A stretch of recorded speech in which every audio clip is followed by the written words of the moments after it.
So we are very lucky to have Maggie doing a handful of talks for us, taking a break from her Olympic campaign, who she recently just qualified for the 2020 and waiting to see on the 2021 Olympics. And she's a Midwest girl, grew up sailing at New Trier in Chicago. So we're very excited to have her. And Maggie, if you want to jump in, you can give a little update on yourself and your team and all that stuff. And we'll get Okay. going. Thanks, Kurt. Well, first of all, guys, I just want to say thanks for having me tonight. I'm really excited I was really excited to sit down and think about some sailing tactics and stuff, and at least get in that mindset and kind of keep it fresh. We are doing a really similar thing on the U.S. sailing team this week. We've got webinars every day for an hour and a half on different topics, and we've had a bunch of different hosts. And on the one hand, it's kind of cool. I get it that we would all really rather be on the water, but the reality is right now that some things are more important than sports. So the best way to keep your mind active is to do visualization, think about these things. And on the US sailing team, we're talking about some topics that we've never been able to deep dive into in the past. So I've been enjoying that, and I hope we can do a bit of a deep dive on course management for you this session, and I think tomorrow night, but Kurt will confirm that later. But back to, well, Kurt asked me to introduce myself. So I'm a crew on the 49er FX. I sail with Stephanie Roble. Steph and I both sailed in Midwest high school sailing in 2003 to 2007, which makes us sound ancient now. But she sailed in East Troy, and her high school didn't really have a big team, so she sailed radials, and I sailed at New Trier. And our junior year, we teamed up in 29ers. We totally fell in love with skiffs. We tried to make it to Youth Worlds, but failed. And then we sailed against each other in college. Steph went to ODU. I went to Conn College. We sailed against each other every weekend in college. After college, we got together and we started match racing. And actually, a lot of what I'm going to talk about tonight came from match racing, because there are a lot of pretty fundamental principles that we can apply from how we understood racing tactics on the match racing course to fleet racing, but we'll get into that in a second. I just wanted to say that, first of all, I have a tendency to talk quickly or try to say too much about little points. So please feel free to stop me or text. I think it's best, Kurt said, to text Kurt or text or chat Kurt or Chuck or Katie and ask. Feel free to ask me to go back a little bit and explain something more or slow down. And I just would encourage you to do that, because remember, if something is hard to understand, you're probably not the only one that feels that way. So please give me the opportunity to kind of clarify it. Okay, so I'm also new to Teams, so please be patient with me. I'm going to share my screen. Let's see how this goes.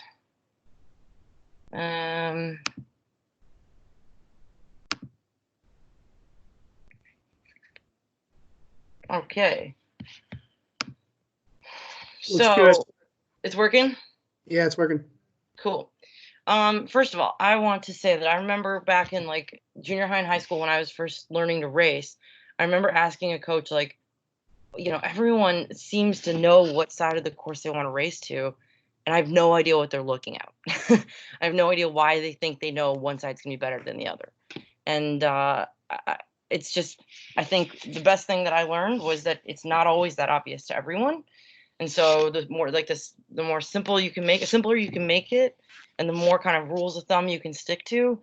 And we'll talk about this at the end, but the more you can really use the scientific method and keep learning throughout a race, throughout a day, throughout a leg, whatever it might be, throughout a year or a season, the better you'll be, because tactics and strategy, you're just kind of adapting on the fly, and you've got to get used to that. But okay, we'll unpack that. So fleet racing, course management. I took that to mean that we're talking about which side of the race course do you sail to and why. Who knows? I was going to ask, does anyone know the difference between strategies? Kurt, is it okay if I ask questions on mute?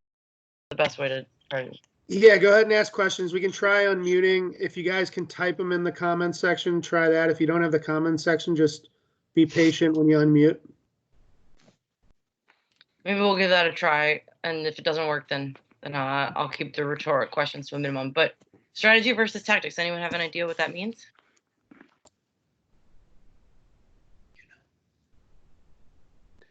Oh, the suspense. What do you think, Kurt? I just went over this on Friday. Oh, nice. Good. Then it's like a So pop they quiz. should be answering right now. I can't see the chat screen, but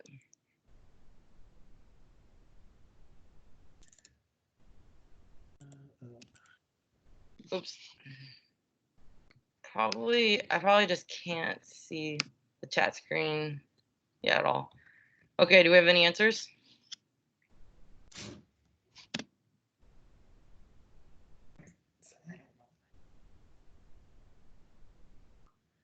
You're doing what? 3 more seconds.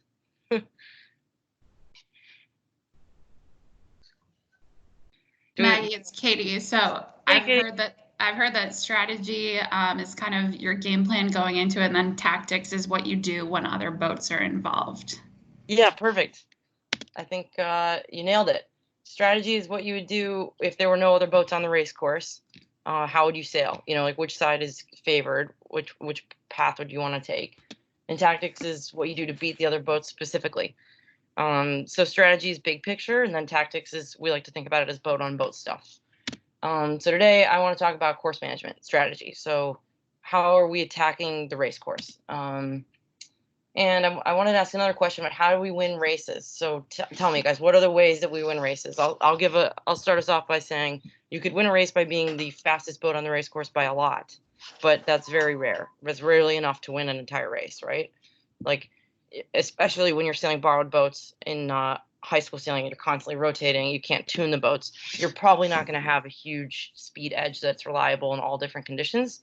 So what else? What other reasons have we got? Or, you know, what are there other ways you can win a race? Having a good start. Nice. Yep. Outmaneuvering your opponents. Say the first part of that again. Outmaneuvering like your opponents. Yep. So having a good start and having good boat handling, let's say those are prerequisites to then winning the race, you know, because Travel the shortest distance. Shortest distance. Yep, totally. These are all good answers. Yep, we got 3 good answers. What else we got? Using the rules to your advantage. True. Yep. And how about plan? Yep, executing your plan. That's good. Yep, good strategy. And how about where you sail? Like, what do we want in terms of how we sail upwind or downwind? Always look for pressure behind you or in front of you. Totally. Always sailing more pressure. Yeah, so we're getting most of my answers. Yeah, so more wind or less current. Less current's a little less, irrelevant on Lake Michigan right now. But more wind. More wind either means sailing to more pressure. So like you were saying, like you see a puff, you sail to it. Or it could mean sailing in clear lanes, not being covered by other opponents. If the race course is really big and you're sailing with a lot of boats, there's more wind on the edge for a few reasons. But basically, it's sailing shorter distance. You guys nailed that. Doing fewer or better, I should say, fewer or better maneuvers. Clear air and good lanes, so you can go the way you want. You don't have to go slow and pinch your way around the race course.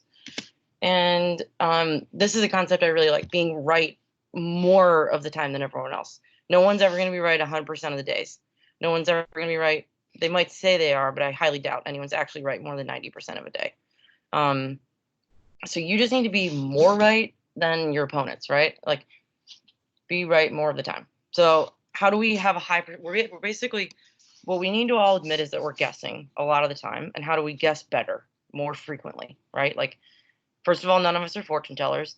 Second of all, if you talk to a bunch of pro sailors, you would be really, I'd say, if you talk to like the best pro sailors, you'd be surprised the number of times they start a race and they say, I didn't know where we were going to go because it wasn't obvious which side was favored, Or they might phrase it differently and say there was no obvious advantage on the right side or the left side. So if we all admit that it's pretty hard to predict which side of the race course is going to play or going to give us an advantage the majority of the time, then I think we can break it down into then how do we, how do we make a decision that's pretty good most of the time, because the point I'm trying to make is that you go sailing and you're going to make thousands of decisions throughout the day of racing, right? And if you can make decisions that are just a little bit better each one of those races, you can just keep passing boats and passing boats, you're going to end up in a pretty good place at the end of the day. Okay, so the 3 big variables. Now, this is a match racing concept that I really liked. from this coach we had, Dane Sharp, this Australian guy.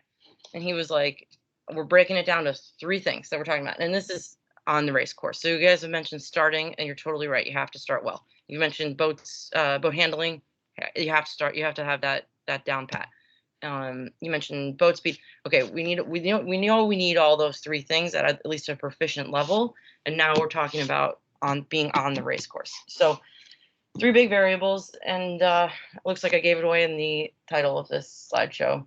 But the first one is the course, second is the opponent or the fleet, and the third is the wind. So we call it cow. It's really, that's a pretty complicated process there that we got. Did you guys see how we did that? C-O-W, cow.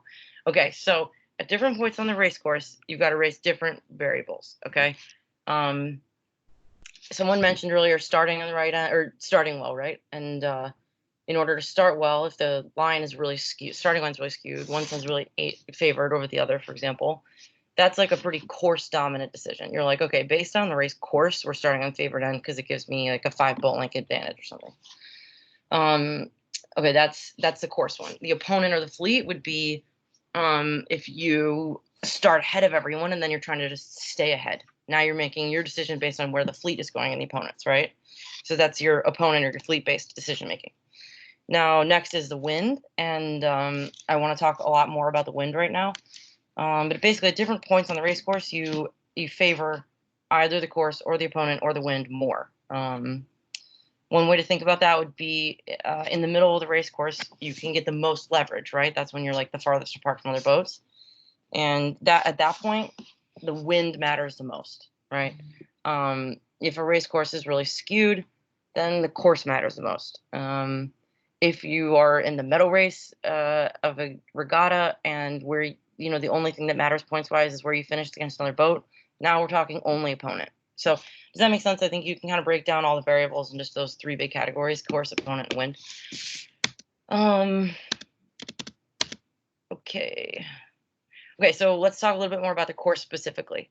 Sometimes, so I know you guys in high school sailing, sometimes you're tucked up right against shore, right, intentionally, and it'll be really kind of shifty and wacky and crazy. So the race committee is never going to be able to set a perfect course. Okay, so then a course starts to get skewed. A race, you know, say a shift comes at a minute to the start. Now the race course is really skewed. That can tell you that one tack is going to be longer than the other tack. Okay, so I want to check this. We use percentages to describe where we are on the race course because tacking on ley line is a thought that's, you know, like overstanding ley line and sailing extra boat lengths is never a good thing to do. Understanding ley line, tacking it better is also never a good thing to do. But it happens pretty frequently that when you're coming up to ley line, you're also interacting with a lot more boats. And so the skipper can kind of get tunnel vision on the boats around. Maybe you're ducking, maybe you're not sure if you're crossing or tacking. How many times have you been like not sure if you're tacking or you know, crossing the starboard boat, and you're not sure, you guys are kind of looking under the boom, and okay, and then last minute we duck, and then we realize they're on ley line. And then we tack on their hip, and then we're both overstood, and now we're overstood and we're losing positions. Steph and I have done it a million times. So, okay, then we say, you know what, we know that we wanted to tack on ley line, and if we knew that boat was on ley line, we would have tacked before them, right? You would leave out in that situation. But how do we cue that thought process so that it's not, when you do have a starboard boat coming, you're not trying to assess where the ley line is in that moment, right? Because you've got a lot going on there. We use percentages, course percentages, to talk about where we are in the race course. Now, this is a communication technique, and it's going to be different for everyone, how you guys like to say it, how you like to conceptualize it, how you like to think about the race course. But Steph and I would basically say 2 percentages. One would be, say it's 90 and 10. Whatever tack you're on at that moment is the tack that you're saying first. So say we're going on starboard and we're really, really far from the port ley line. Does that make sense? So we've got 90, like if I said 90, 10 and we're on starboard, that would mean we've got a really long way to go on starboard, not a long way to go on port. And then that can tell you how the course is skewed.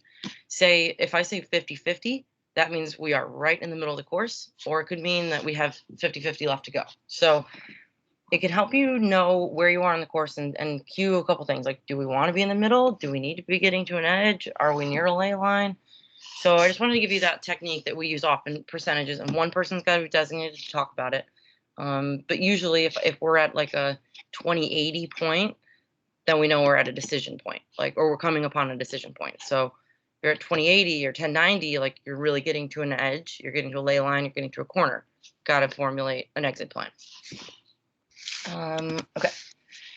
So back to the course skews. I want to talk about how the wind shifts change geometry of the race course. So in the middle diagram, sorry that these are pretty crude drawings, but my PowerPoint skills are not excellent. In the middle drawing, that's a square race course. So pretend, and just bear with me a little bit on the geometry here, but pretend that middle race course is perfectly square and you still the exact amount of time on starboard as you do on port. You nail it, you tack right on the ley line, and then your next tack is right at the mark. Okay, so that's a square race course. Now the one on the left, we've got a 30-degree left shift.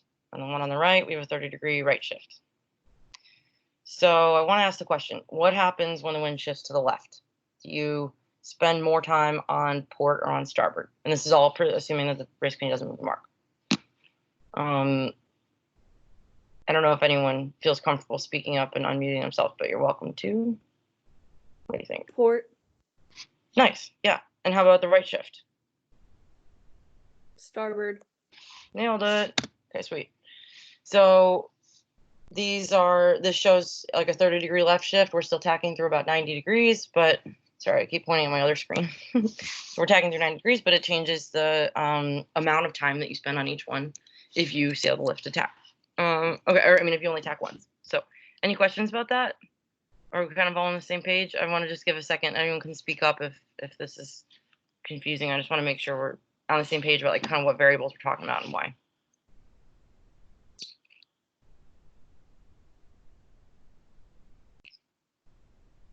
Happy days. Okay, cool.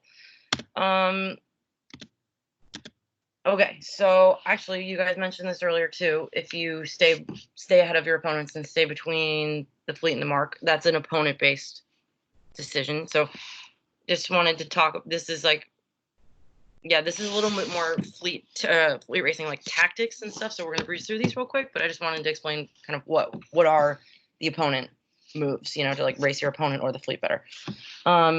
We have a call on our boat, which sometimes can influence our strategy for the next leg. If we're like happy with where we are, if we're near an average finish that we want to keep, and that call is we're trying to finish where we are now.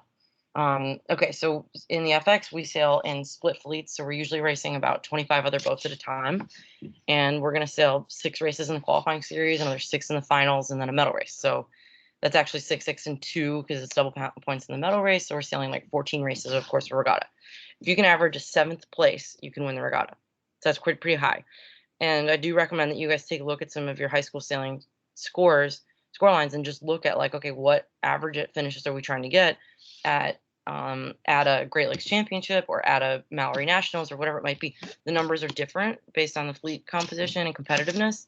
Or look at your Mallory qualifier, for example. But it's just a good it's a good like starting point for the weekend to go into a weekend knowing, hey, this is a fleet that not the same team is going to win every single race, and you can average a 6 or a 7 and still win.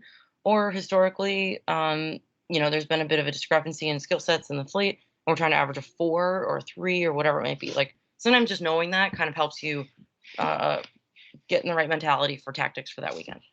Okay, so the finish where we are now thing, this is where this comes in. If we round in 5th and it's a wacky day, say we were on the top mark in 5th, I'm like, Steph, we're trying to finish here. We're not trying to take any risks to pass 1 or 2 more boats. No.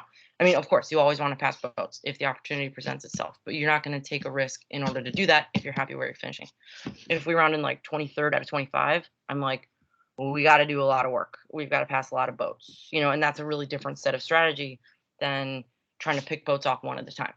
We say that if you round in the top 12, so say you're mid fleet or better, you're trying to do one at a time, and that's patient.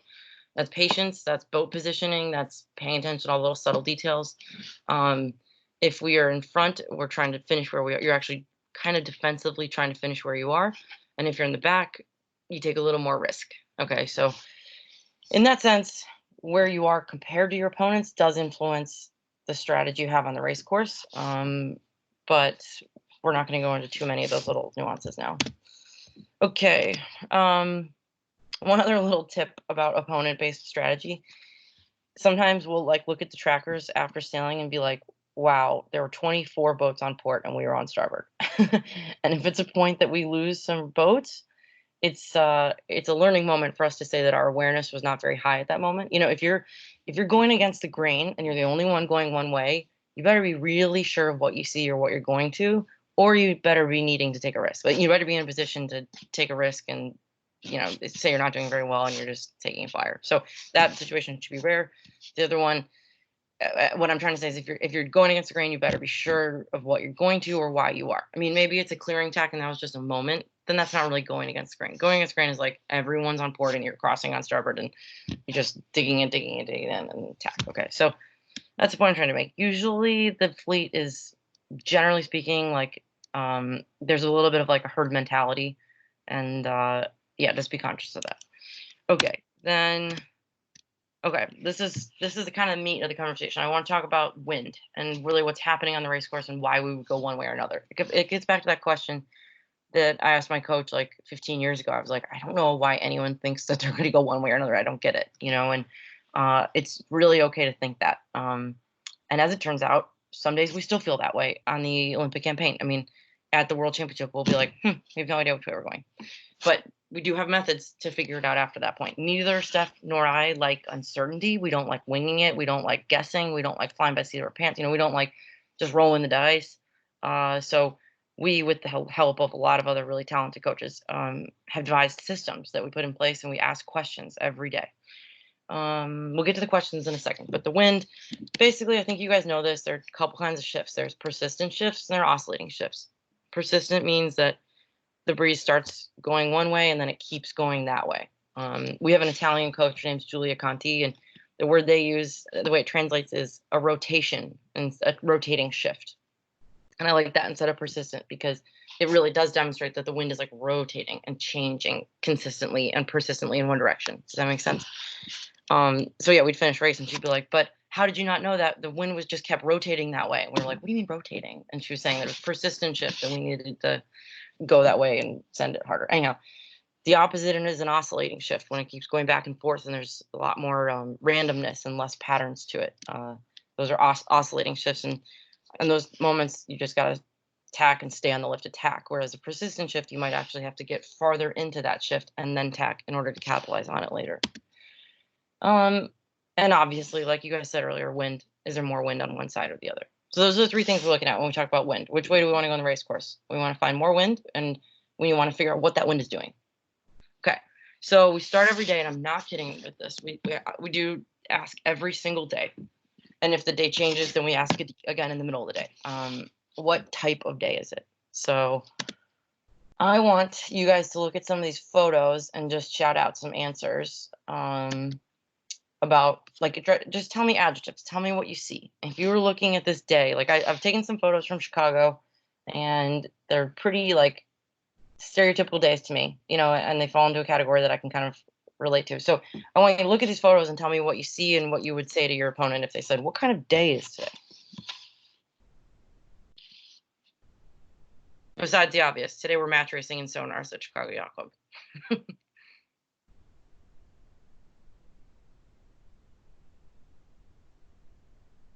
It looks pretty windy and sunny. Sunny, cool. Yep, there's breeze. It's sunny. Yep, totally true. What else do we see? Small waves. Mm-hmm. Small waves. Yep. Which might tell us like how long it's been blowing from one direction, right? The opposite is true, that if the waves are enormous from the north, you know that there's been a northerly wind for a long time.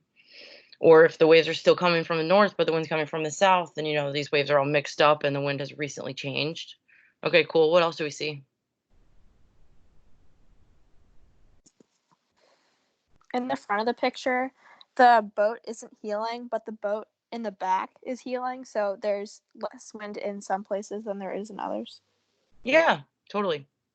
Yep.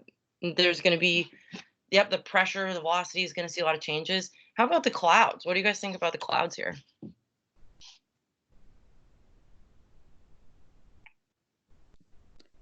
They're thinning out the further out you go. Mm-hmm. Yeah, and what do clouds over land mean when there's more clouds over the land and it's a sunny, warm day?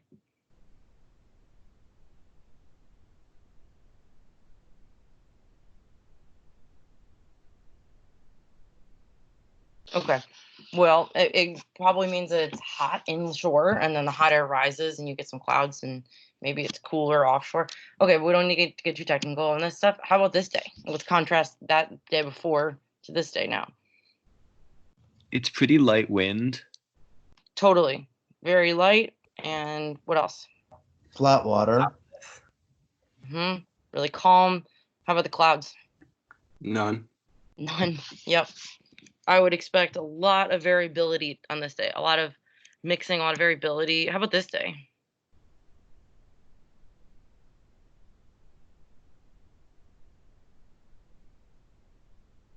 Foggy. Light air. Yeah, there's some weird fog, right? So there's like an air water temperature difference that we're not really sure what's going on, right? Yep. What else? What about chilly out?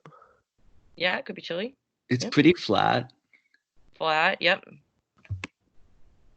And how about the breeze? Do you think it's gonna be like a consistent, nice breeze that you can predict? No, not really. Yeah, agreed. It looks like really variable. Okay, how about this day? This is a day I think we're all familiar with. Do you notice? Windy. Yeah, windy. It's very rough. Very what? Rough. Rough. Yep, windy and rough, and that's rough like even inside the breakwater. Those boats have reefed mains, so it's like really, really windy. Yep. Okay, cool. So I like that. You guys picked up on some good things. First of all, we're looking at these days and we're just trying to gather data, and we're just trying to say, what about our observations give us like some indication of the kind of day it's going to be, right? Now, something we do know, in northerly windy systems in Chicago, how would you describe the wind?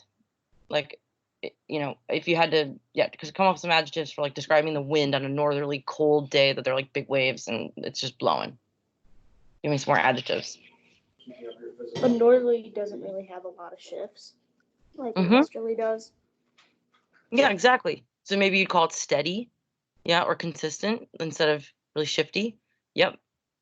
Have you guys ever looked at the water crib data of the Harrison Deaver crib water data? Well, I'll tell you, it's really cool. There's a lot of data on there. You can look at the wind direction, and on a northerly day, you can see that like it barely varies sometimes. It'll be like 5 or 10 degrees of variance, and you can see these like there's metadata that I think records every 2 minutes, and sometimes it's shockingly steady, basically. And sometimes it'll be very gusty, but the average wind speed will be kind of similar. And those days are just, we would just call that like, if we weren't on Lake Michigan, we would almost call that the same type of racing as you do with like a sea breeze, or like an offshore, when it's like a very steady, consistent direction. And we're really just, we'll talk about what we're focusing on in just a second. Okay, I want you guys to describe, how about the kind of day, now put your imagination caps on. So it's like middle of summer, it's like super, super hot, there's no wind, all of a sudden you get this little light wind that's coming right from the city. So it's blowing like west to east. What do you expect from that kind of a breeze? A lot of It'll shit. be really shifty. Super shifty, random, right? Puffy, like that's the kind of stuff you get hit by these like 100-degree puffs, right? That are just like, they feel like it's a hot air, like a hair dryer blowing your face. You get auto tacked. It's kind of wacky and crazy. What else? What else on those westerly days? Big wind shadows from the buildings. Mm-hmm. Yeah, the wind is a good one. The wind's bending around the city. It's like, and there's some unpredictable patterns. Yeah, totally. What else?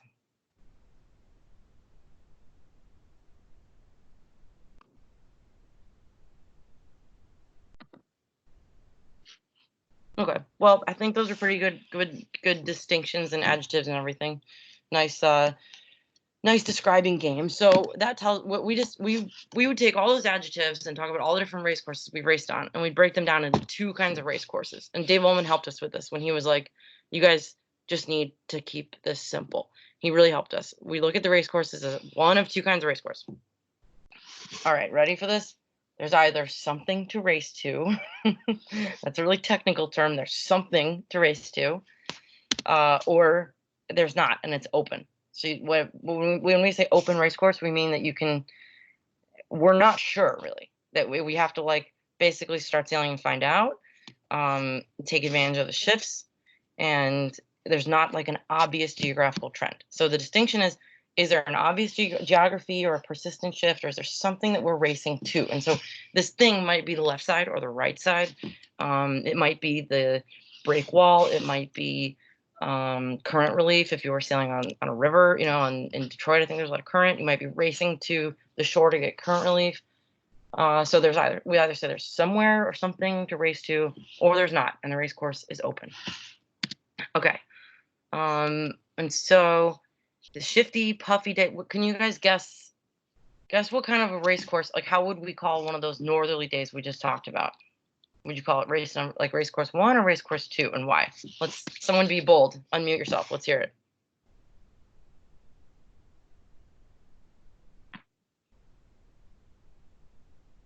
Probably somewhere to race to, because if it's a northerly and it's steady, then one side might have more wind than the other.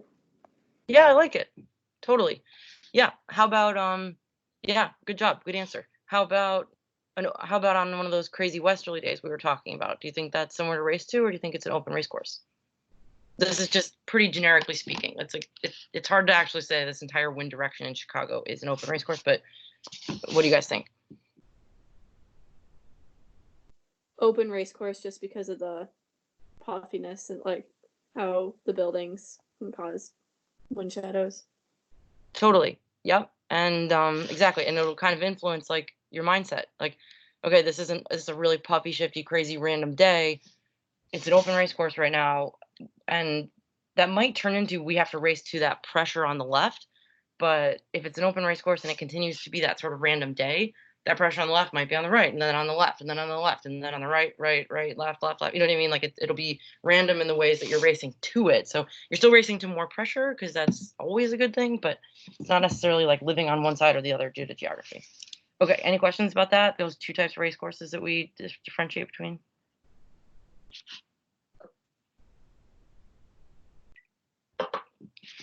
Okay, cool. So I also wanted to mention this. We have actually in the past, this little reminder list has come in so many different physical forms. We've had notebooks, notepads in our life jacket pocket. We've torn them off the sheets of reminders and put them in our spin bag pocket. We've had, the list sometimes has gotten way too long. It's been like 20 things long. And then we have it on a Google document that our coach pulls up on her phone and reads to us.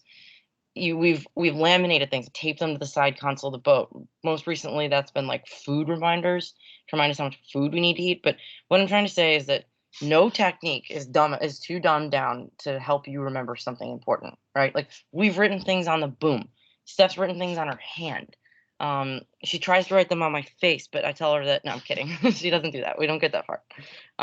But however, whatever little symbolism helps you remember these things and helps you avoid making mistakes that you know how to avoid is totally worthwhile, and nothing is too stupid. Okay, so I just want to say that in our defense. So these condition specific reminders, the list evolves over time, especially based on what we're focusing on. So when we were learning to jibe in heavy wind, for example, the breeze would pick up to 18 knots or something, or 15 knots, and we would have this conversation. Okay, well, let's remember the jibing reminders in big breeze, and then we pull out a notebook and read them.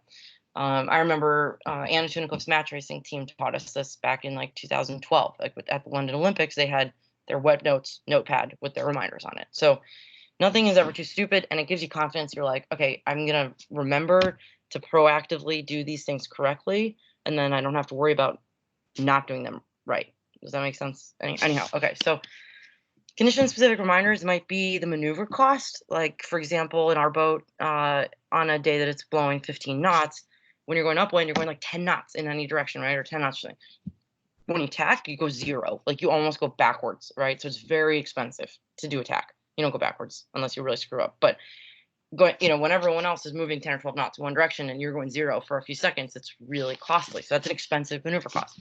But in contrast, on like a flat water 8 to 10 knot day, it doesn't cost you that much. You'd rather tack a few times and be in the right part of the race course on the right lift than sail through a shift, because that's more expensive. Jibing is another big thing. So, okay, maneuver cost, that's what that means. How bad is it to make a maneuver? Starting tricks, in specific conditions, we'll have reminders to ourselves about how much our boat slides, for example, or how much, how early we need to, this is a really tricky one, how early we need to be going forward in order to go forward at the gun. That's actually one we write down. We write, cannot go backwards after 15 seconds, because sometimes we'll be really close to the line and think, oh, we're going to back down. And then we don't get going forward again. And then that's a catastrophic, terrible, atrocious start that we'd like to avoid. So, I mean, even little tips and tricks like that. Or we like to double tack on the starting line a lot to try to snug up to be really close to that boat that's sitting to windward of us. And in certain conditions, you can double tack at 20 seconds, no problem. In certain conditions, you can't double tack after 35 seconds. So those would be condition specific starting tricks. And boat handling tips, that's like, if I don't trim the spin sheet on really, really hard when we go to jibe in heavy air, we will capsize every time. So I have to remind myself of that. And maybe I think Steph's countdowns are different. So whatever those little boat handling tips are that just cue you and help you think, okay, I'm going to execute the maneuver well if I remember to do this, and then you frame the whole thing in a positive approach. So, okay, those are the two conversations we have. One, what type of race course are we looking at? So is there somewhere to race to, or is the race course open? And then we remind ourselves of the easy things that we want to remind ourselves of. Okay, the race course types we talked about earlier. So if there's somewhere to race to, then it's important that you can get there, right? I didn't mean for all these to populate at once, but I think you get what I mean. If you have to sail to the left side of the course because maybe there's a lot more wind over there, or maybe the breeze is going left, and it's only going to keep going further left, and you want to be to the left of the course, or say the wind dies completely and you see a breeze line coming off in the distance from the right, and you know that, oh, hey, later in the day, this was in the forecast, there's going to be this big right shift, okay? So you got to get to that right shift. Or say there's a cloud. You don't want to sail under clouds. Under clouds, there's usually a little less wind, but the sides of clouds have more wind, right? And there's usually a lift involved on either side of the cloud, okay? So maybe you're racing to the side of a cloud. All right, so there are a lot of things to race to. If there's something to race to, it's really important that you can get there. And one time, sometimes we'll look at the starting line and say, it doesn't really look like neither side's favored. It's a pretty square line. They did a good job setting a line. Our only objective is to be able to sail straight off the starting line. Like how nice is that? There's no rocket science in those starts. You start and we try to sail straight, and that's our only objective. So that tells us a few things. Saying that out loud tells me, okay, it's really important to nail the control settings right off the starting line, hike super, super hard, and dial into speed and moding immediately. And to tell Steph, it's really important that we've got plenty of room to leeward of us. So we've got a nice big hole we can keep going if we want, and to leeward, big hole. And our position on the boat to windward is critical, right? So that's a good lane that we can sail straight. Happy days. And these days also, your speed is really critical. It's worth the extra thought about, I know you guys can't tune your rigs, but is your outhaul in the right place? Is your Cunningham in the right place? Is your jib halyard tight enough? Is your what is the right amount of vang to be sailing with? Those things are really important. Double check your jib settings. How hard am I trimming the jib today? And just knowing, just giving some extra thought to that speed stuff is important. If it's the kind of day where you're like, we have to go left or we have to go right, then speed and an ability to sail straight and do that is important. You're also going to be trying to tack and jibe less, because every time you tack and jibe, if you're not doing it on a shift, you're losing distance, right? If you're just throwing extra tacks in the middle of the race course for no reason, the boats around you are just making progress towards the mark that you're not. So tacking and jibing less is important. That said, if your lane is compromised and someone's pinching you off to leeward, and you're going to have to go really slow to continue sailing straight, then do a clearing tack. So now you're tacking twice. If we have said we're racing to the left, there's somewhere to race to, and then we tack right off the starting line, I think it's my job as the crew to remind my skipper. I'll say clearing tack, right? This is a clearing tack. You know, she had a game plan. Like you guys mentioned earlier, it's really important to execute that game plan because doing one or the other thing is better than not doing either at all, you know? And so committing to your game plan, executing your game plan is really important. And just reminding someone that this is probably a clearing tack, not an actual tack that we're selling across the middle of the course. That's just the thing I think is important for crews to do. Okay. On the other hand, open race courses. So open race courses will frequently look up wind and say, yeah, we're not really sure which side's favored or where we're racing to or why, right? It's not obvious. One thing I want you guys to remember is that if it's not obvious to you, it's probably not obvious to anybody, right? They might even lie to you and say they know where they're going. But like more often than not, if there's not an obvious side to go to, that's completely okay. The no plan is legitimate. We have that. We joke about it. We say it's the no plan. It's an open race course. And what that means, it's not that we're just going to start sailing and see what we feel like or eeny, meeny, miny, mo. What that means is that we're going to start the race and gather data, right? And the more data you can gather throughout the day, the more you can predict what's going to happen next or understand what's already happening, and the better tactical decisions you'll make as the day goes on.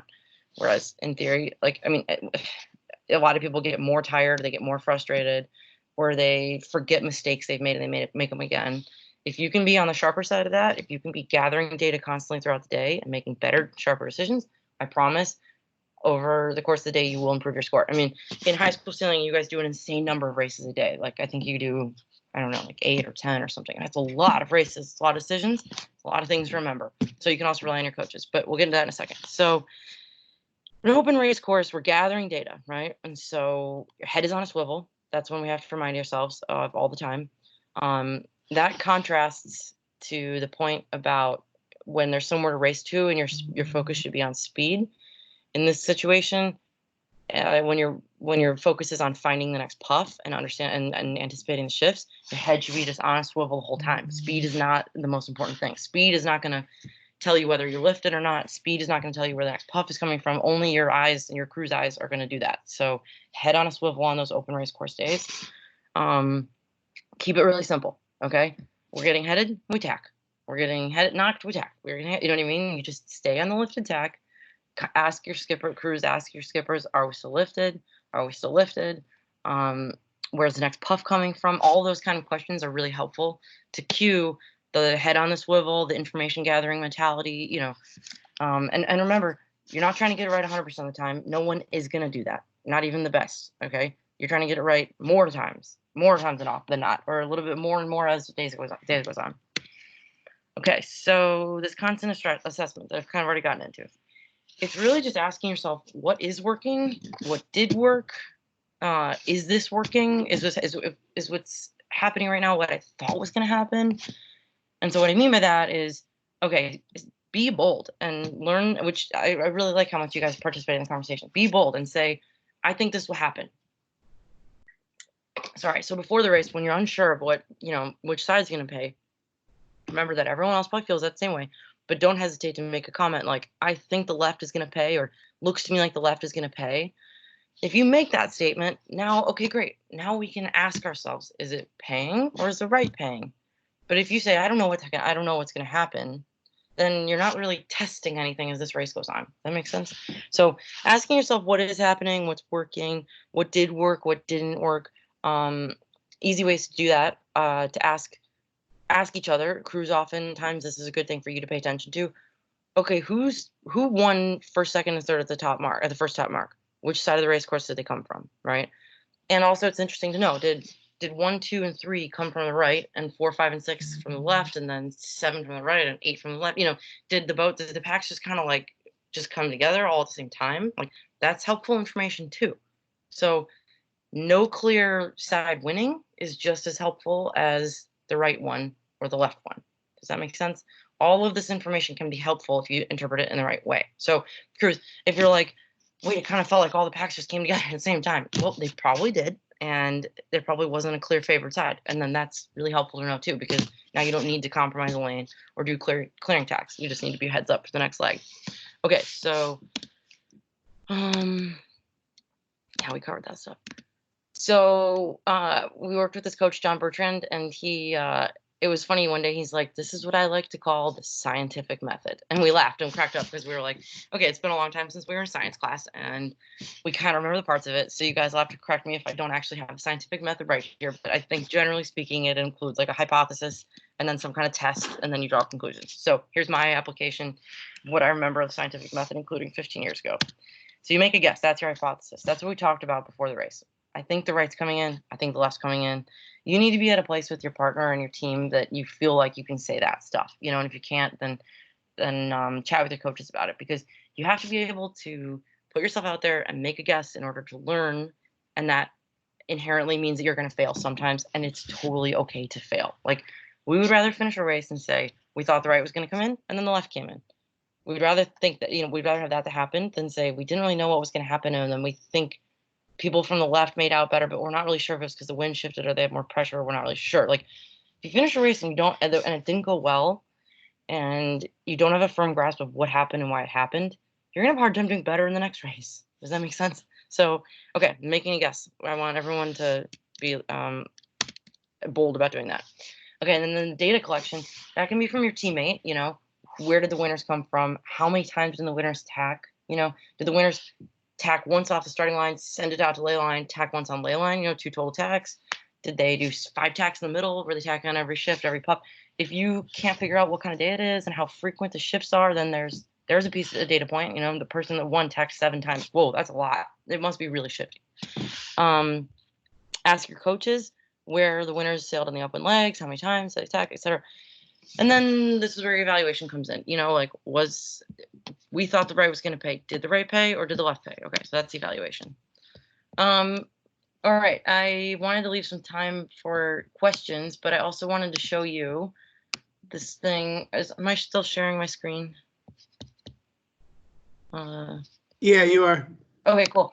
I wanted to show you this. When does all of this data gathering and stuff occur? And I wanted to show you the two. Are you guys seeing the medal race now? Yeah, we're seeing the Hempel 2019. Oh, sweet. Okay, cool. So I don't know. I gotta back this up a little bit. Sorry, but I just wanted to these are 2 very different medal race days, and how much time? It's 6:48. Actually, we'll check this out at the end if you guys don't have any questions. But it's basically, one is a really lighter day, and it was in Genoa, and it was like 2 to 4 knots, and then one was in Geelong, and it was like 18 to 20 in building. And those days, like the reminders for each other and the mentality that we had were really different, because one was like, we don't know what's going to happen. Genoa, we were like, we don't know what's going to happen to the wind. It's very unstable, very weird.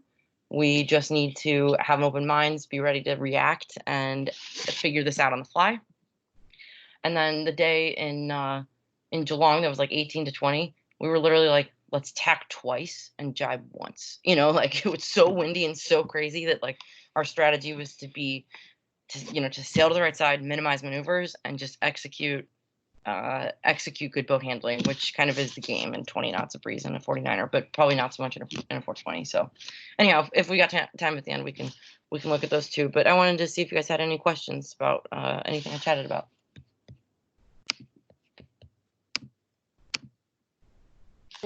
I have a question about the clouds and systems. How can you tell when there's gonna be breeze coming in? If you see more clouds on one side, or you see, I don't know. Someone explained to me once, and I never really understood it. Yeah, clouds are really complicated, and it's a good question. I'd say I'm learning it for the 10th time. It's not something that's very easy to learn, but it just takes a lot of, actually, one book I highly recommend is called Wind Strategy. I travel with my copy, and then I reread some parts about it that are relevant to wherever I'm racing, because it makes some good points about geography reminders. If everything else is equal, it gives you sort of a textbook, this could happen based on the geography of the area. But back to your cloud question. So here are a couple good rules of thumbs. First of all, if there are thunderstorms rolling through and squalls happening and the breeze is really up and down and shifting all around, etc., you might, or even to a lesser degree than that kind of a thunderstormy day, you'll see big clouds big dark clouds, and big dark clouds mean that like there's a lot of hot air that rises right there, right? And if it's raining, well, let me just, what's the best way to put this? Basically, if you sail underneath a cloud, underneath a big dark cloud, there's generally less wind under that cloud. But on the edges of clouds, there tend to be more wind. Does that make sense?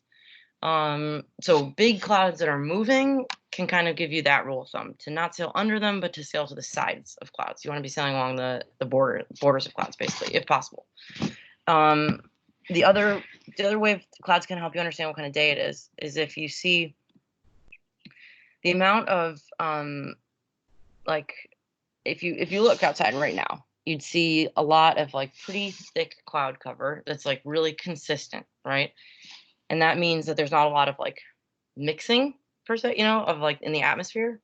And you might expect on that kind of a day, it's one of like 100 indicators, but I basically just wanted to look at those pictures to start talking about how we gather data about the kind of day.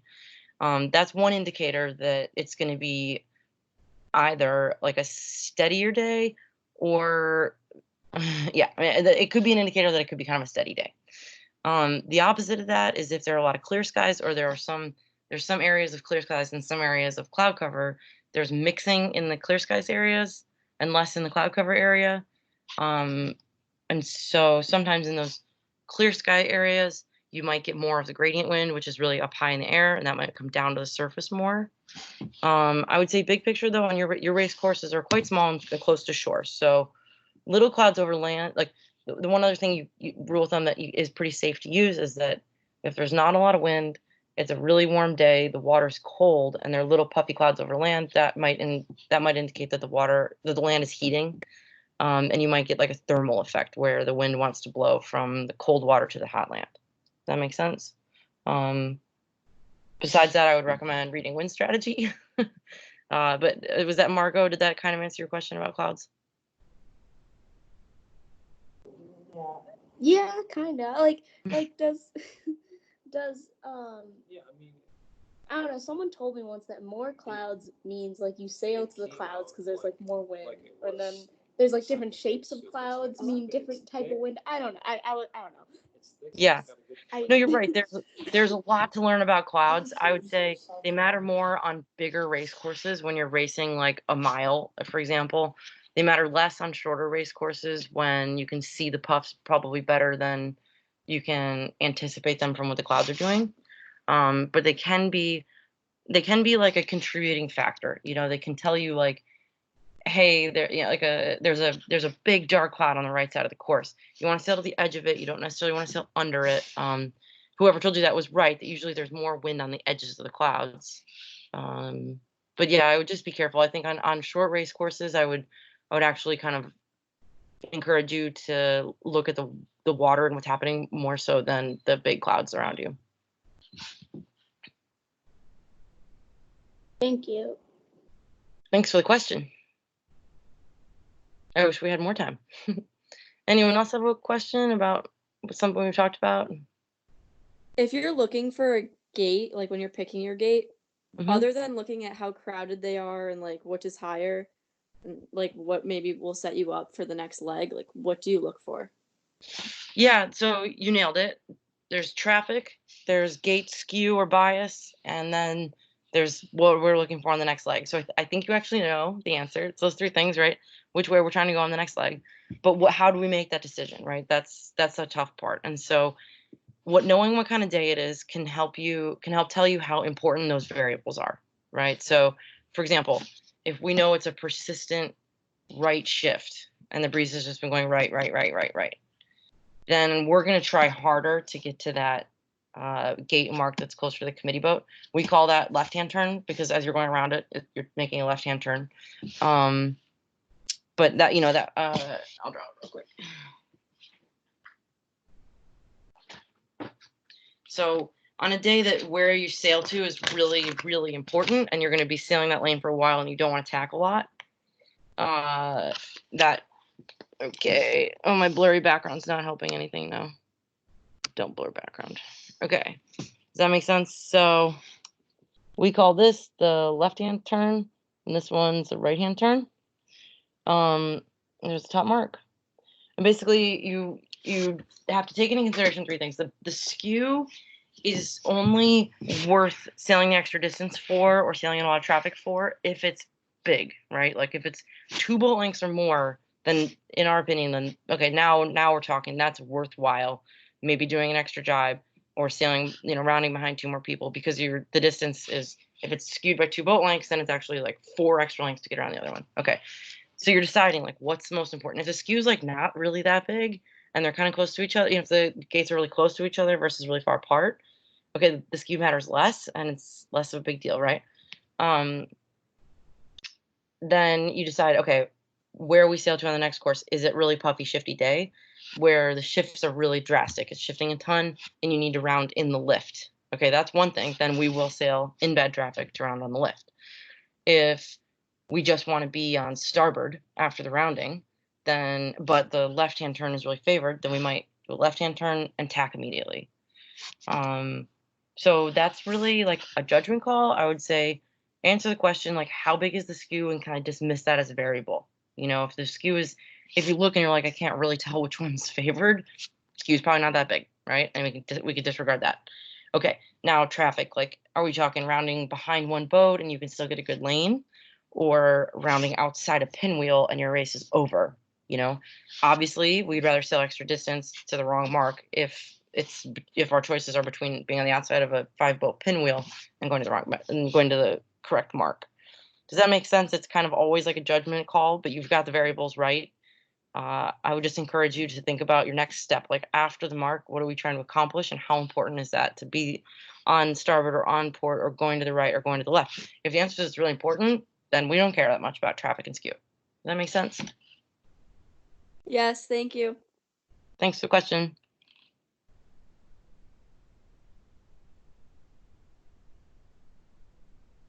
You guys want to know this like super scientific way Steph and I check the gate marks? It's pretty fancy. I think you're ready for it though. We basically go head to wind between the 2 marks, and Steph looks at the sails and our wind indicator and says, we're head to wind now. No. And then I put my arms out to the right and to the left. And sometimes I'll put my head right between the shrouds and look at the chain plates. And then I'll look where each mark is. Whichever one's higher is favored. Whichever one's lower is unfavored. We do the same thing on starting line. It works really well sometimes. You got to find whatever system works and run with it. Any other questions about anything we chatted about or anything else we didn't?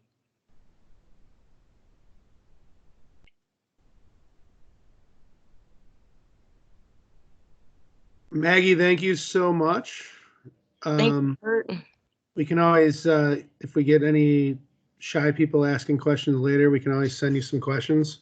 Please do, yeah. We will send this video out to our email. So if you guys watch it again and you have any questions that come up before tomorrow, feel free to have them ready or send them to us ahead of the time and we can get them to Maggie and get some questions answered. But thank you so much. We're very excited to have you. You did a great job. And if we don't have any last minute questions, and then maybe you can spend a couple minutes just explaining your campaign and how it runs and how we can support you if we have the ability to support you. Sure. Yeah, if you've got a question, feel free to interrupt me because we can always talk about this. But basically, my Olympic campaign, so I sailed with Stephanie Roble. The 2 of us are on a 49er FX. Steph drives, I crew. We're on the U.S. sailing team. We qualified for the 2020 Olympics via our World Championships in February. We'll find out soon if 2020 Tokyo equals 2021. We don't really know, so we're in a bit of a holding pattern. But that's our intention, is to go to the Olympics in 2021 in Tokyo. I've been sailing the FX for 6 years. Steph's been sailing it for 4. And what Kurt was asking about how it works. We basically fundraise to pay for everything. So we hire our own coach. We hired this gal, Julia Conti, who's gone to the Olympics 4 times. And I actually sailed against her in the last quad. So 2013 to 2016, I sailed against Julia. She won a world championship. She got a bronze at a world championship. She finished 5th at the Olympics. She's gone to the Olympics 4 times. She's total, she's incredible. She's just so intuitive and an amazing sailor. And so we've learned a lot by working with her. The FX is a really fun boat. It's really physical. Pretty, I wouldn't say it's, there's a pretty specific level of fitness that you need to like maintain and have in order to be proficient in the FX. So we spend a lot of our time working out. There's also the minimum weight is like, the minimum weight to be competitive is like 290 pounds minimum. Steph and I are together. Steph and I are trying to get to like 305 pounds. And I don't know if you've ever met Steph, but she's 5'3", I'm 5'6". Neither of us are very tall, so we're trying to like gain a lot of muscle these days, and that's been our big focus off the water. It's a skiff, so it's got these like Mylar mainsail and jib. It's really fun. The jib is self-tacking, but I trim the mainsail and the spinnaker. Steph drives in terms of main downwind. So generally speaking, Steph calls tactics, and I'm on boat speed, and I help her with strategy. And I don't know what else we do, like windward leeward courses, which I think is similar to you guys, but our race courses are actually our race courses are longer because our boats go a little bit faster, but our races are probably about the same length. We do like 25 to 30-minute races, but we only do like 3 or 4 of them a day. And then we do our regattas we do like 8 or 10 regattas a year, and they're all over the world on the World Cup series sailing circuit. And yeah, I don't know, what else are you wondering about, Kurt? Or what else can I share? No, that's awesome. We're super lucky, and thank you so much for doing this. If you guys want to learn more about supporting their campaign, let us know. Whoa, I got a question. Chuck's got a question. Hey Maggie, so in my era, so we always had a training partner. Mm-hmm. How do you guys, are you just hooking up with another team in training? So in the Starboat, we used to have it would be, one example was Mark Reynolds and Joey Lonergan. They were together, they trained together, they obviously worked together as well. But explain how you guys train together or train with a partner. Well, we, the 49ers on the U.S. sailing team, the boys and the 49ers, they're in a squad basically. So the 4 or 5 U.S. teams train together constantly. They work with the same coach up until the trials. They were basically all working with the same coach. They were all sailing full time, so they were able to do that. We were the only FX team for a little while there, and then in like 2016, we were probably the only FX team. There was one younger team that was getting started. And then 2017. Well, anyhow, so we sailed with the U.S. girls until we made a decision to go full time and try to be on the water 200 days a year. And the other girls were sort of like finishing school or had real jobs or whatever else might be in that year. And so in 2017, we developed a relationship with the Argentinians, who are like the only competitive FX team in Argentina. And interestingly, we found each other, and the relationship has worked so well because we've got really different strengths. Our team is very fast in heavy air, we're fast. We're not very fast anymore, but we're fast in heavy air, and their team is very, very fast in light air. And so we did a lot of speed testing. If it was ever the conditions that we excelled in and that they were struggling in, we would go speed testing for 4 hours, and vice versa. And we have similar mentalities as teams, and that's made them really good training partners. We're both really respectful of each other's time. If there's a launch time, we set a launch time and say that's 11 a.m. And if you're not in the water at 10:55 with your dolly out, you're late, and you don't waste a minute on the water. You work as hard as you can for 2.5 or 3 hours, whatever it might be. And then we're in, and there's no, dawdling, there's no killing time. So we really loved that about each other's teams, that we'd push each other really hard, and we were very efficient, and we wanted to get a lot done. And that was important for us. Some teams are like, we launch when we launch, and that's okay. And that's cool that they've got, and if they're laid back, that's sweet. And you just find someone that's on the same program, and then that all works out. But having complementary strengths is really great because you both bring something to the table, and you can help each other, and you have incentive to do it. Does that help? Or does that explain what you mean? Yeah, no, I just was wondering how you guys did it, and if some teams, they care about training partners. And with the Argentinian team, are you guys do you guys have plans to hopefully this will not last so long and then hook up after that and go through Well, this all- next year? Yeah, our plans are completely up in the air right now with all of this that's going on. We don't know when events will start happening again, so we're actually making a domestic training plan in the meantime with hopes that we can start sailing in Florida as soon as it's safe to travel. And so that we're basically inviting anyone, especially Canada or the other US teams. We would really love for the other US team to be able to come sail against us. They've got jobs though, so it requires us to do a good bit of fundraising to make that happen, you know, if they're taking time off their real job.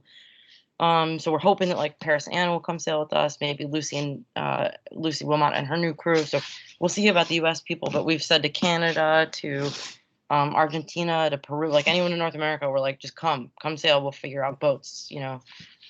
Some countries are restricted on who they can train with because they've got pretty big squads. So like the Netherlands team, for example, they had like 4 full-time FXs, and for a while they weren't allowed to sail with anyone else. The Danes were similar, but yeah, we just weren't in that position because we didn't have so many full-time teams. Excellent. Thank you so much. Let's get this over with quickly so we can get on. Okay. Thank you guys. I really appreciate it. Thanks for Thanks, answering Maggie. questions. Thank you. Thank you, Maggie. We can't wait for tomorrow. Thank you. Thanks, Kurt. Thank you. Good night. Thank you. All right, anybody you. left on the call? If you guys rewatch this and have some questions, just let us know and we'll get the questions to Maggie. But we'll see you guys all tomorrow at 6 p.m. Thank you. Thanks. Bye. Bye, Kurt. Bye, Maggie. Thank you. See you guys.